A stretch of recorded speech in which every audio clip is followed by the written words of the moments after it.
ওমানের ভিসা খুললেই কারা আসতে পারবে এবং কারা আসতে পারবে না, আমি এই ভিডিওতে সেটা এক্সপ্লেন করে বলবো এবং আপনি কমেন্ট করে জানাই যাবেন যদি আপনার সাথে এরকম কিছু হয়ে থাকে। আমার ভিডিওতে কমেন্ট করে জানাবেন, আমি সেই সম্পর্কে বলার চেষ্টা করব।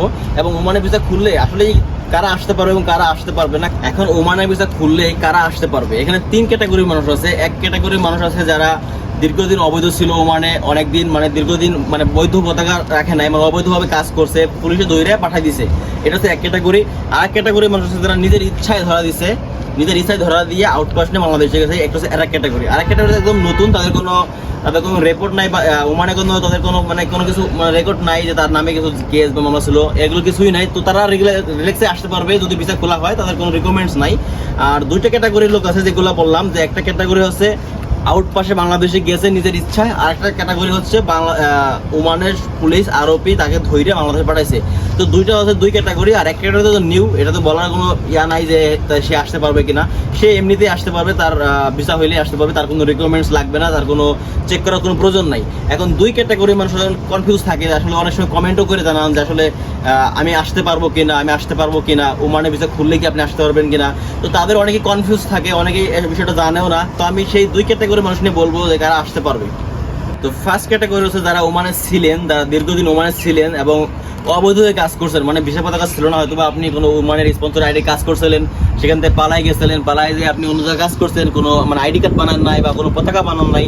তো তারা কিন্তু একটা পর্যায়ে যারা ওমানের আরোপি বা সিআইডি, তারা তো ধরে আপনাকে বাংলাদেশে পাঠাই থাকে, মানে কোনো কামের ক্ষেত্রে বা কোনো আপনি রাস্তাতে যেতেছেন বা কোথাও কাজে গেছেন, সেই সাইড থেকে আপনাকে ধরে বাংলাদেশে পাঠাই দিচ্ছে। তো আপনি ওমানে আসতে পারবেন না, যেহেতু আপনার ওখানে মানে একটা ফিঙ্গারপ্রিন্ট নেওয়া হয়েছে, আবার আপনাকে ব্লক করে দেওয়া হয়েছে, আপনি ওমানে আসতে পারবেন না।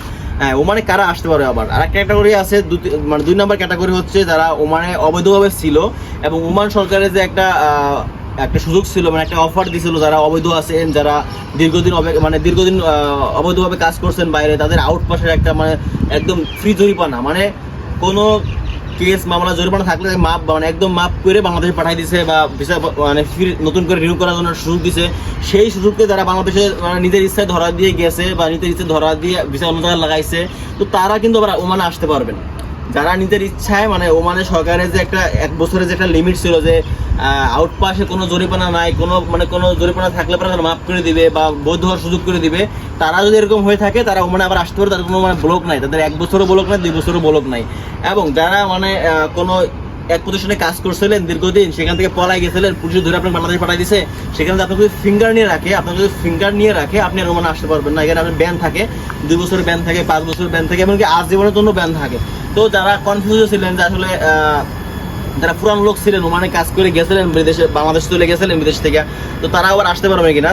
তো তাদের আমি সাজেস্ট করে থাকবো যে যারা মানে পুলিশে ধরে আরোপি পাঠাই দিচ্ছে, তাদের একটা সাজেস্ট থাকে আমার, এমন তো না যে আপনাকে আজীবন জন্য ব্লক করে দিছে বা হয়তো বা 2 বছরের জন্য ব্লক করতে পারে, 5 বছরের জন্য ব্লক করতে পারে।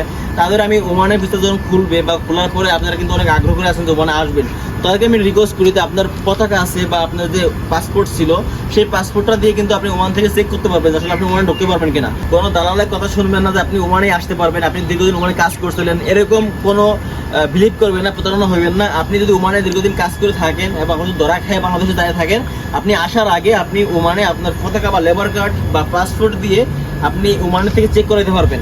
ওমানে অনেকগুলো প্রতিষ্ঠান আছে, যেমন এয়ারপোর্ট আছে বা থানা অফিস আছে বা ভিসা সংক্রান্ত যারা কাজ করে, এদেরকে আপনি দিয়ে আপনার পতাকা বা পাসপোর্ট দিয়ে আপনি চেক করাবেন আসলে আপনি ওমানে ঢুকতে পারবেন কিনা।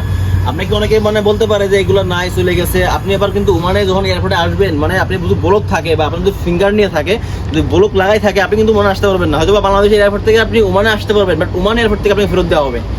এটা কিন্তু অনেকে এরকম প্রতারণা হয়ে থাকছে বা অনেকে কিন্তু চলেও আসে, ভিসা বাইরে যায়, হ্যাঁ ভিসা দিয়ে দেবে কিন্তু আপনাকে, বাট আপনি ইমিগ্রেশন যখন আসবেন, যখন ফিঙ্গার দিবেন, তখন আপনি আসতে পারবেন না, তখন আপনাকে আবার রিটার্ন করতে হবে। তো এই জন্য বলি, যারা ওমানে অবৈধ হয়ে কাজ করছেন, ধরা খেয়ে গেছেন, তারা ওমানে আসার জন্য ট্রাই করবেন না, করলে পরে আপনি অবশ্যই চেক করবেন। আর যারা আউটপাসে গেছেন, মানে সরকার একটা আউটপাস দিয়েছিল আমাদের সব বাংলাদেশিদের জন্য, যারা মানে অবৈধ ছিলাম, যারা আউটপাস মানে ফ্রিতে দিছে, তারা ওই সময় যে আউটপাস নিয়ে গেছে, তারা আবার পুনরায় ভিসা খুলে আসতে পারবে, এদের কোনো মানে ব্যান নাই। আর যারা নতুন আসবেন, তারা তো নতুন আসবেন, তাদের কোনো রিকোয়ারমেন্ট নাই। বাট তারপরে এখন ওমানের ভিসা খোলার পর অনেকগুলো একটা অনেক চেঞ্জ হবে, এখন প্রতারণার কোনো সুযোগও নাই। কারণ ওমানের সরকার এই মানে আমাদের শ্রমিক ভিসাদের জন্য বা শ্রমিক কর্মীদের জন্য অনেক বড় একটা উদ্যোগ নিচ্ছে, এখানে স্ক্যামের কোনো সুযোগ নাই।